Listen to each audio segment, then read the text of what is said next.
You're waiting. Hey everyone, thanks for joining us for another episode of the Fox 12 Weather Podcast. This is episode 103. Today is Tuesday, June 4th. I'm meteorologist Jeff Orgeron, joined by, of course, Chief Meteorologist Mark Nelson. Hey, Mark. Good morning, Jeff. And we have a special guest on the podcast today, Doug Toomey, who's a professor over at University of Oregon. Mark set up this interview, and you're probably curious, why is Doug on the podcast? Mark, I'm going to let you take this one away. Well, first, thanks for joining us, Professor Doug. How are you doing this morning? Fine, thank you. That's good. Well, thanks for joining us because we want to talk about something that you're deeply involved in, this Alert West webcams, which a lot of people may not know about. We ran a story, what was it, a month ago, about how things had changed. I think you have a new website. So first, tell us about yourself. What do you do down there at University of Oregon? I know you're the director of Oregon Hazards Lab, but what does that mean? What do you do? Yeah, I'm a professor of geophysics here in the Earth Sciences Department at the University of Oregon.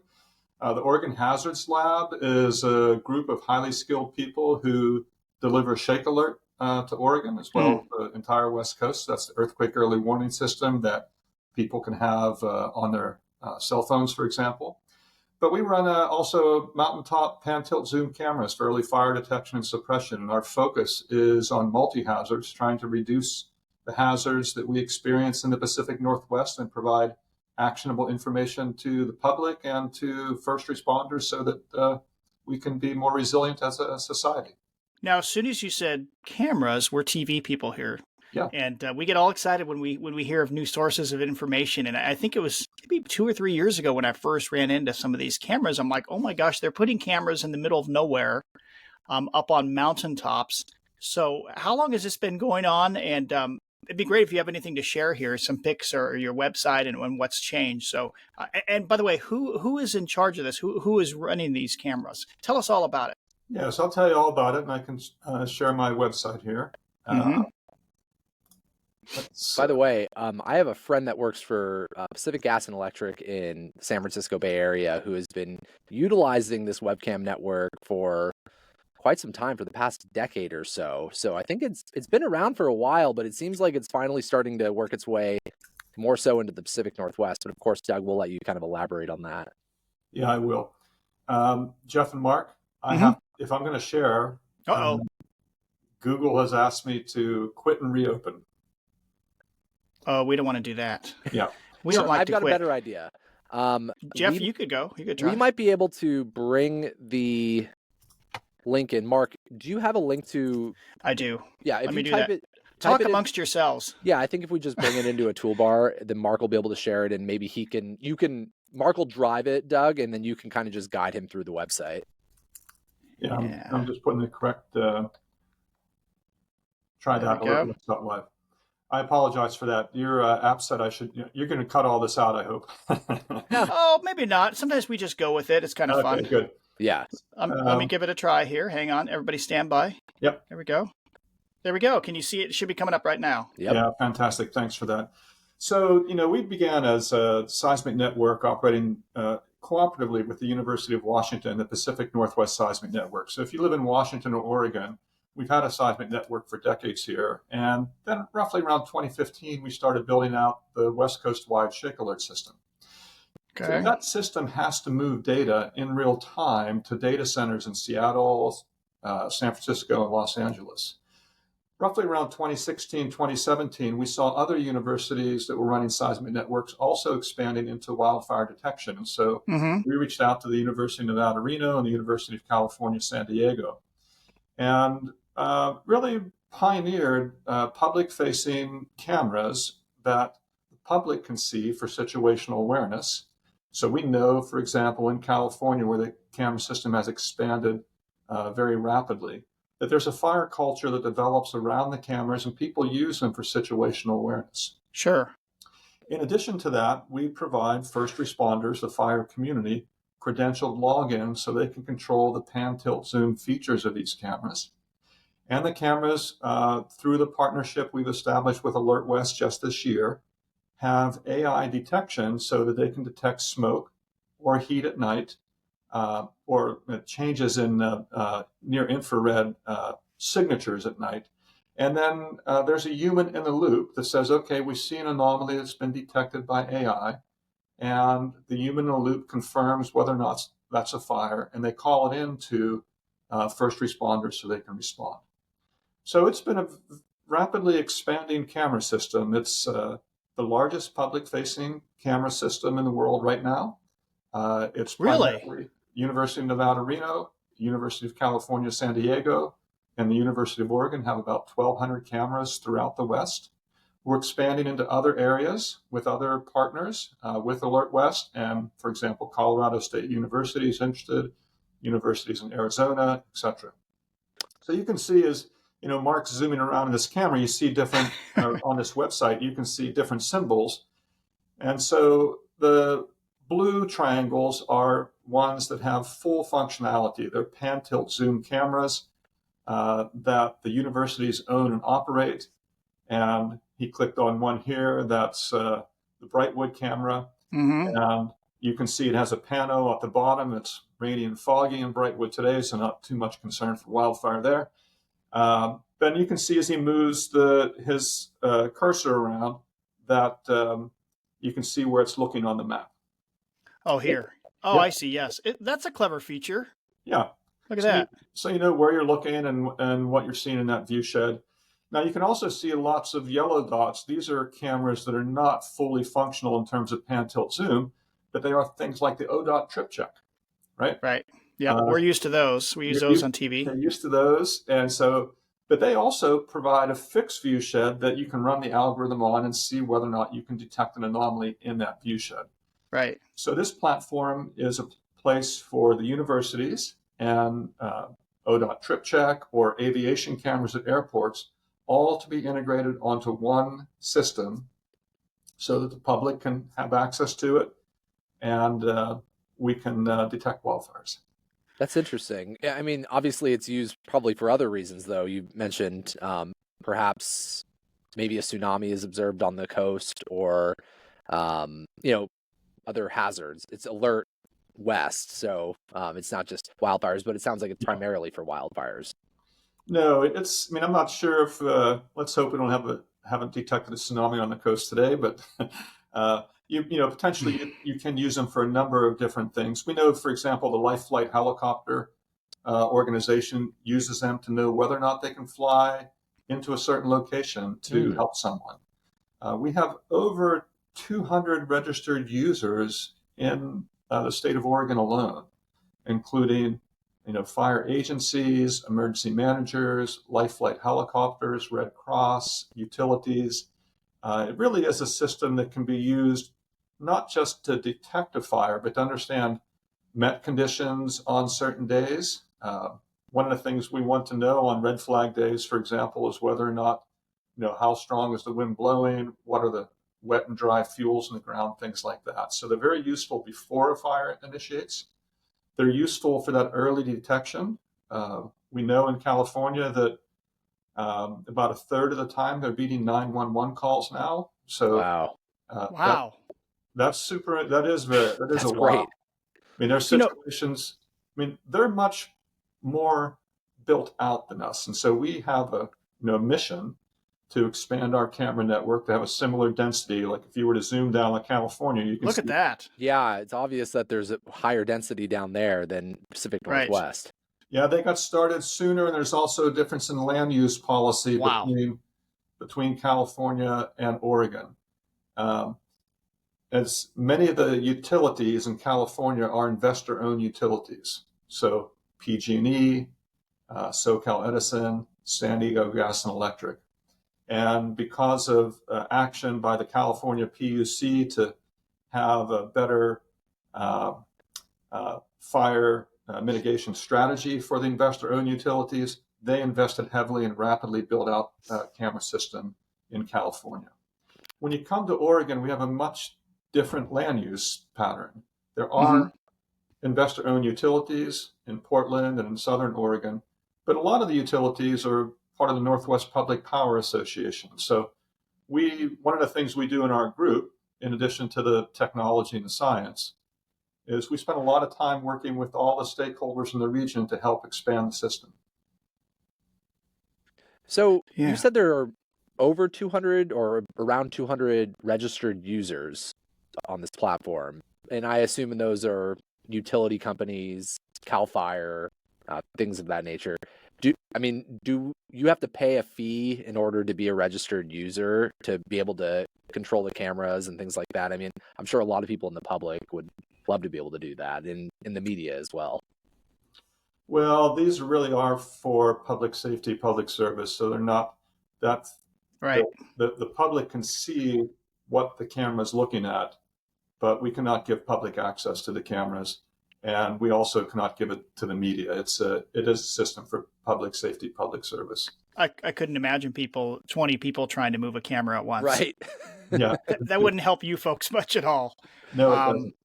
But the users include the state fire agencies, for example, Oregon Department of Forestry, uh, the Bureau of Land Management, the National Forest Service, utilities, both public and private utilities, emergency managers. So the appropriate people that need to have command and control for public safety.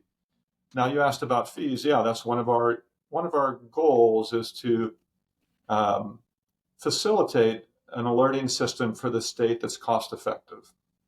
So that's why we do earthquakes, wildfires, and other hazards as well. It doesn't make financial sense for the state or to us to have a separate system built for one hazard, say earthquakes, and another system built for wildfires, because fundamentally they all use a similar technology to move data from remote locations back to a data center. So to phrase that differently, one of the roles of a public university can play as a nonprofit public service organization is to stitch together different funding sources from state sources, federal sources, private sector, to build out a system that's cost effective. The maintenance must be huge on these, or I guess different organizations are conducting maintenance, right? It's not just one organization responsible for like all Oregon cameras, correct? It is the Oregon Hazards Lab at the University of Oregon. Oh, it is. It is you folks. You So maintain them. we have an amazingly talented team of about 27 people right now. We fabricate, design, build our systems. We go to remote mountaintops that are completely bare and digging holes, pouring concrete, putting up towers, microwave dishes, the cyber infrastructure behind that. It's a remarkably talented team that does this. And I was thinking, what a change from 20, 30 years ago when we had, fire lookouts. And I know we still have some active fire lookouts, but the amount of data now available, especially down there in California, compared to what could be seen in the past. And then with AI, now we're adding in AI, as you mentioned. So what a change over the last few decades. This is amazing stuff. And what a great website. I do enjoy this. I want to talk about that change because my grandfather came to Oregon in the Depression years to help start a lumber mill in Gilchrist, Oregon with Frank Gilchrist, if you know where Gilchrist is. Oh, yeah. Yep. My father was a fire lookout on Odell Butte in Central Oregon in the 1940s. There were more manned fire lookout towers 60 years ago than there are cameras in Oregon now. Wow. So, we have seen a sea change in wildfire behavior in the last 10 to 15 years in Oregon. Right. We have fewer cameras than we had lookout towers 60 or 70 years ago. So we need to change that. It's very difficult to build, maintain towers and have them be staffed by people at the level that was done previously. So we have situations like on Green Mountain where we have both a man lookout tower and a camera. That provides that person, some ability to sleep, do other things. But I think we have a mission in front of us to expand this camera network in the Pacific Northwest to be at the density we were 60 or 70 years ago. On that note, Doug, Mark has the view of Oregon up right now, and it looks like the vast majority of the cameras are focused over Western Oregon, which, of course, that's where our population zones are. Do you, where would you say you're focused on right now to try to expand maybe the next few cameras? Where are you hoping to land them? Well, I do want to point out that there are non-public facing cameras as well in Oregon. That's what you won't see on this map. So the Oregon Department of Forestry runs a set of cameras in Oregon as well. So in addition to what we're doing, one of the things we've been able to do in Oregon is to form a committee that is quite diverse in its representation, and Oregon's the first state to have one. We've been meeting for the last year and a half, and it's about how we expand the camera system in Oregon with the Oregon Department of Forestry and with the utilities as well. And in those meetings, it involves the governor's office, Bureau of Land Management, the Forest Service, the Western Fire Chiefs, the State Executive Interoperability Committee, and it's been chaired by the Oregon Department of Forestry and Leland O'Driscoll, Jamie Paul at ODF, and Leland, someone from OHAS. What I want to say about that is Oregon, is oftentimes on the forefront of cooperating to get things done. And so this is the first committee like it in the U.S., and now we see Idaho and Washington are interested in how we're doing this as well. So together, that committee, to answer your question, Jeff, looks at that map and takes the ODF cameras, the OHAS cameras, and there's private sector cameras that Portland General Electric runs around the Portland area. And we evaluate the risk and how we're going to build out that system in the future. Interesting. That is good stuff. Yeah, I'm looking forward to seeing more cameras in the future. The quality of the cameras, I mean, it beats some of our TV weather cameras, I'll tell you that. Should I say that? I don't know if I can say that. But yeah, the quality, Yeah. I mean, look at the detail compared to just 10, 15 years ago of a camera that you would have up on a mountain. These cameras have 30x zoom. Wow. So they really can zoom into a fire. They go near infrared at night. It's much easier to spot a fire at night than it is during the day, provided the air is not filled with smoke. I saw as you were zooming around there that, there are some cameras, a small number, that do infrared as well, and we're testing that too. And that allows you to see through smoke. All right, good stuff. Well, hey, thanks for joining us, Doug. Jeff, do you have anything else? Any other questions? This has been great. It's awesome to learn a little bit more about this website because it's been around for a while, and I know a lot of the public will be using it too as we kind of inch our way into fire season. So thanks, Doug. Thanks very much, and I appreciate your interest. All right. Thanks again to Doug for providing us with some insight about Alert West and the webcam network. I think we're going to be using that a lot. Hopefully not during a very active fire season, but of course, if it is an active fire season, we'll be utilizing those cameras more. That would be your segue to clearly fire season isn't starting anytime soon, right? That's right. Yeah, it's been... we saw it on the cameras. I noticed I avoided the west side ones. It was like, clouds. I know. Wet start to meteorological summer. Of course, people are complaining. They want the summer sunshine and the heat, but from a meteorological perspective, this is good. It's putting off fire season. So let's get into the, how things have started, and we'll get into the forecast as well. So let me hop into this presentation here. And oh, there you go. Oh, water vapor, Jeff. I figured I'd bring in some mid-level water vapor imagery to show us that atmospheric river that passed through Sunday and Monday, basically the second and third days of June. We had a lot of moisture spilling in, and while it wasn't the strongest atmospheric river, it did provide us with quite a bit of rainfall for this time of year. So again, that's a previous recording or previous loop. That's a nice trough. It was a nice trough. So this is a look at how much rain we picked up Sunday and Monday. So with the 48-hour totals here in Oregon and the southern half of Washington. And it's pretty obvious, and this was expected, Mark, that we saw greater rainfall totals along the Coast Range and the Cascades, particularly western-facing slopes. It's always amazing how that works, the orographic flow, because and models nailed this. Remember, it was like 2 to 5 inches in the Cascade West slopes. That's what we got. They kind of waffle around, but a half inch to an inch and a half here in the valleys. That's about what we got. I just had a viewer email me, I think from Salem, or was it from Albany? This morning, he said, I'm going to call it an atmospheric whimper, not an atmospheric river. And I'm like, you had a half inch or 3/4 of an inch of rain in early June. That's wet. Yeah, for June. I've seen a lot of people complaining or, poo-pooing our forecast, saying, that you said it was going to be such a wet forecast and it wasn't. Or a storm. I never said there was going to be a storm. People hear atmospheric river and they think this is just going to dump. In fact, innocently, Kimberly Moss brought it up, said we have an atmospheric river coming.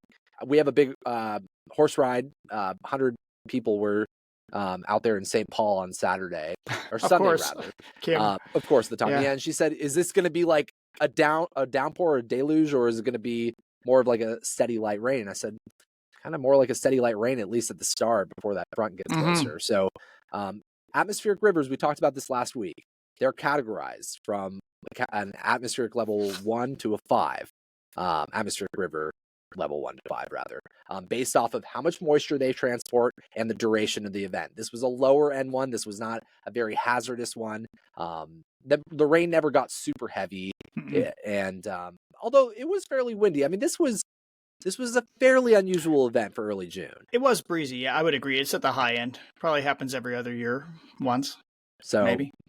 Yeah, combining, the 2 days, depending on which source you're looking at, that weather map that's linked by the National Weather Service pumped out 0.95 of an inch of rain, just under an inch. This is showing 0.94. So somewhere in that ballpark between the 2 days is how much we ended up with at PDX. That's over half of what we typically get in the month of June. I was just going to say the same thing. But a lot of times in June, as you mentioned, I think in our last podcast, sometimes we get a bunch in early June and then it just peters out and there's very little the rest of the month. Exactly. So. Ooh, I like this one. Yeah, this did not end up being one of the wettest days in the month of June. I mean, it was a wet day, Sunday, nearly 0.7 of an inch of rain. But if you look at the top 5 here, wettest days ever in the month of June at PDX on record, rather. I remember, you can tell you've been around a while when it's like, oh yeah, I remember the one 2 years ago that was a Starlight Parade that got soaked, June 10th, 2022. 2010, that was that really wet. It stayed kind of cloudy-ish much of that summer. It was a really cool gray summer. 91, I don't remember that one because we had been in a real drought that late spring and early summer. So that was actually a pretty good deal. The wettest day ever in the month of June happened June 6th, 1958. 1 and 0.7 inch of rain. That must have been a pretty rough day for those folks that were looking forward to summertime. And I got a little note on this one. So the Sunday is at 0.69 inches, right? That's what we have down there. That broke a record by like 0.02 of an inch. And Katie and I were having a discussion. I said, well, it's 0.69. And then on another graphic, it said 0.62. She's like, well, the climate summary there says 0.62. And then I remembered, this is a little known little insider thing. So the Weather Service calendar days go by standard time, not by daylight time. Perhaps that's why they had more. No, they had less. I checked. So during the warm season, basically for us, when we're in daylight time, they go until 1 a.m. So whatever happens all the way through 1 a.m. counts. And there was 0.07 of an inch between midnight and 1 a.m. Late Sunday night, early Monday morning. I see. So instead of 0.62, it was 0.69, because that also, as I recall, that was a big issue at the end of that severe heat wave in 2021. Remember, we had the massive marine push the evening after we hit 116, and the temperature, of course, fell dramatically. And I think the low ended up being like 71 or something like that by 1 a.m. Low 70s, yeah. Instead of like 75 at midnight. So got it. That was deep, folks. You want to talk about tall weeds with all the rain? That was deep into the weeds, but it is true. It does affect us every once in a while when people will say like, wait, I don't understand that. Nope, everything stays on standard time weather-wise. Weird, but that's how it is. Yeah. Well, in the first few days, fairly mild. We had a high of 74 June 1st, low to mid-60s, which is right around what we were forecasting Sunday and Monday. So coolish start, but all the cool things come to an end eventually. Right. So another segue right there. Good. That's right. We're headed toward much warmer and drier weather patterns. So let's get right into it. All right. We've got a visible satellite imagery, visible satellite loop to start off this part of the podcast or kick off the forecast. Yeah. And it's very gray in Western Oregon and Western Washington this morning, frankly, across most of the region. Pretty easy to point out where that cold front is, Mark. The dividing line between the more moist air there it is, and the drier air with more convective showers behind it. So you can see that can you see my cursor, Mark? Yep. So for the folks that are watching the podcast, the front looks like it's right offshore. And I actually brought in the Weather Prediction Center's look at that. This is analysis. Old style, folks. That's right. Dang. Isn't that nice? Look at that cold front right offshore. In school, did you have to learn how to draw those maps? Not only did I have to learn how to draw those maps, Mark, my first job in meteorology, I would draw frontal boundaries over large bodies of water, oceans, the Oh, for Mediterranean, shipping. for ship routing. That That's was your correct. first job. That's right. Ship Yep. routing. Yep. So, yep, cold front right offshore. That's driving some moisture closer to the region. And the warm front, we're kind of in the warm sector, but of course, by the time you all watch this, we'll be in the cooler sector, I think. Yes.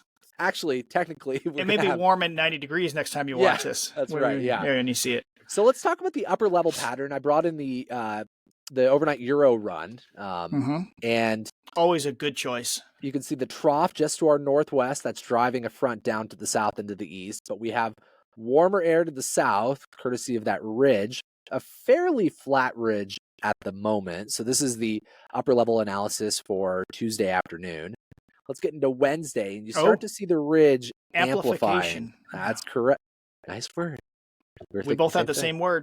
Yep. Thursday afternoon, it continues to build over the western United States.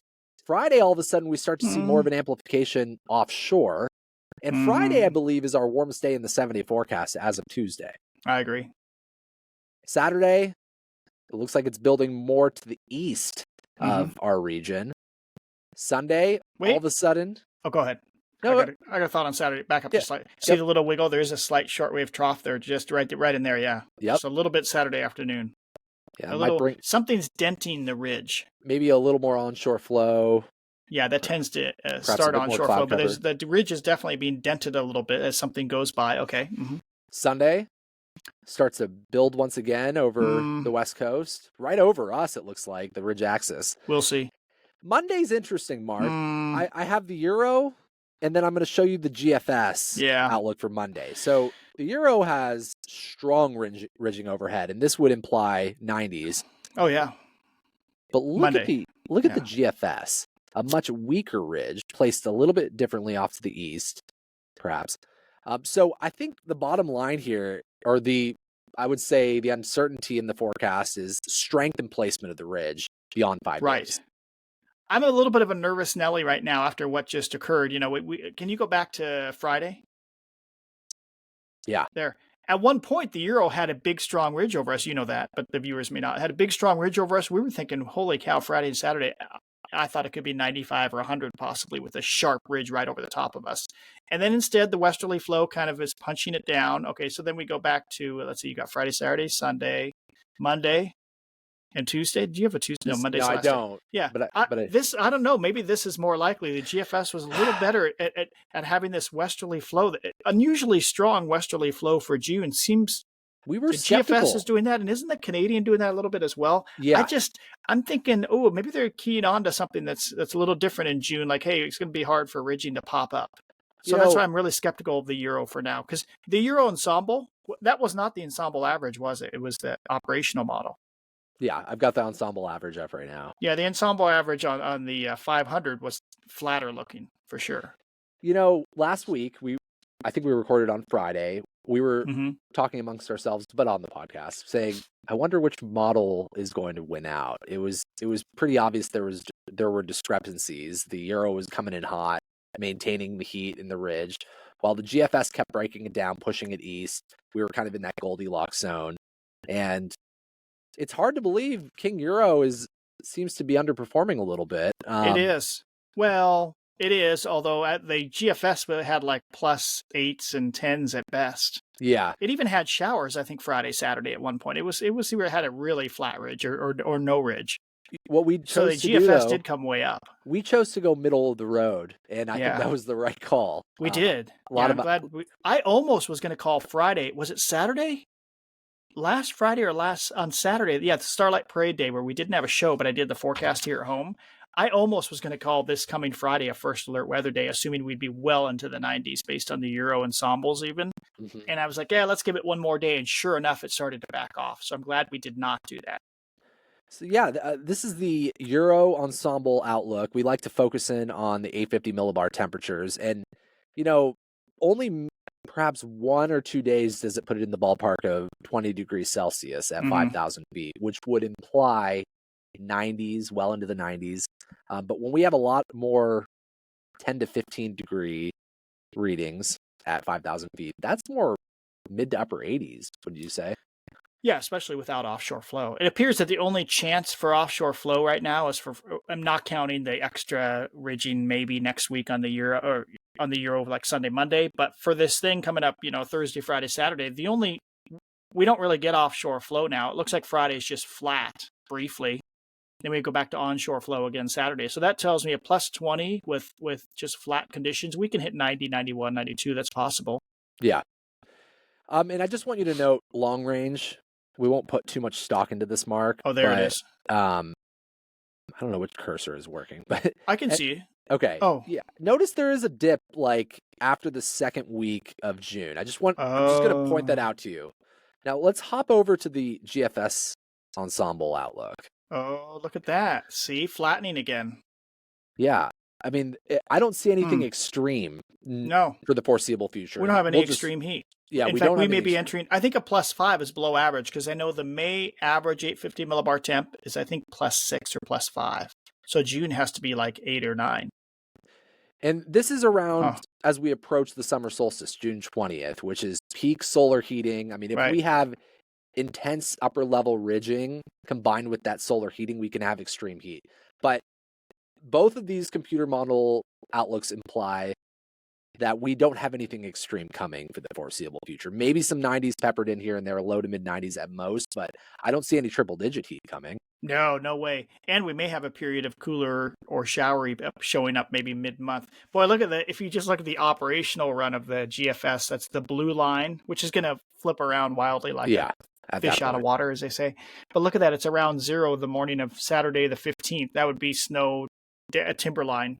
And that would be like cold showers in the 40s at government camp. So we'll see if we get the cool. Great, right when we get back from our weather conference. Right. Mark and I, by the way, are going to be heading to a weather conference next week. We should have brought that up a little bit more, but we're going to be actually recording the podcast out there. Should be fun. Yeah, we might as well bring up the precipitation outlook as well. There you go. I am confident that we have a long stretch of dry and warm days coming. Dry for sure. And we were actually expecting this last week. The end of the first week of June, so basically the end of this week, through next week, seems like it will bring us a nice stretch of dry weather. This is the Euro outlook, and this is the GFS outlook. It gets a little bit more iffy on the GFS, which, Mark, you actually brought up a good point. Maybe we'll start to get a little bit more troughing. Yeah, look at that. That's over half the members of the GFS turn wet. Third week of June? The middle weekend there, the 15th and 16th of June. Yeah. Anybody have a wedding planned? Yeah, right. Oh, boy. We'll see. Yeah, dry streak, we feel good about, the end of this week through most of next week. So just keep that in mind. So that's basically what the forecast is looking like. I figured we include a few viewer photos. It's the podcast, the weather podcast, and our viewers are nice enough to share their views. So we like that. We have been getting a lot of halos, but I have a couple of views of sundogs that came in. That's nice. So this was Steve Pringle. He brought us this view of a sundog. I don't know where it is. It's some body of water. Mark, do you recognize where that is? It looks like a lake. Could it be Hague Lake? I don't know. Perhaps. I don't recognize the location. It looks like Sunset, though, if I had to guess. It is Sunset. I think we'd agree on that one. Looking off to the east, or west, rather, looking off to the west. Another great shot. This was sent in out in Rockaway Beach, I imagine the same day. You can see the sundog off to the left and to the right of the sun setting there. So beautiful shot there. This shot was sent in this morning, completely different view. This was sent in by Gary Peterson, who does a lot of photography up at Ski Bowl and around Mount Hood, but it sounds like he's out at Lincoln City at God's Thumb. This is a location I have yet to visit. Same with me. I got to get to all these places, really? Jeff. I figured never been here. Out there. Yeah. Look how clear the water is too. Oh, it looks beautiful out there.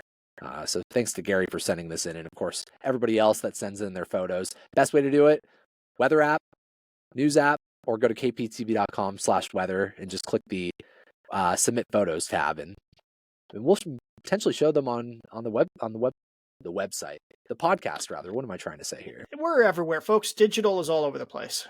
That's right. So again, thanks to Doug for joining us on the podcast, giving us an idea of what the Alert West webcam network is all about. So if you feel like you see smoke in the distance, you might want to hop onto that website and take a peek. Enjoy the warm weather. I think we deserve some warm weather, some warm and dry weather. We do. After a couple of wet days to start off the month of June, 3 days, in fact. And we'll be back next week. Mark and I are going to be in Myrtle Beach, South Carolina. I've never been to South Carolina. I have, but I've never been to Myrtle Beach. Okay. We will see. I'm guessing, just a crazy guess, hot and humid. Dew points, Mark? I was looking at them. Yeah, what are they looking like? It looks like upper 60s and low 70s. Oh, for them, that's like normal, right? Yeah, that's pretty typical. For us, it's going to feel pretty muggy out there. Yeah, Mark Some and I are going to be at the... Good thunder. That's what I'm aiming for. Good thunderstorms. That's what I'm hoping for, too, yeah. We're going to be at the American Meteorological Society's Broadcast Meteorology Conference. We might even bring on one or two other Maybe, if we can get it to work right.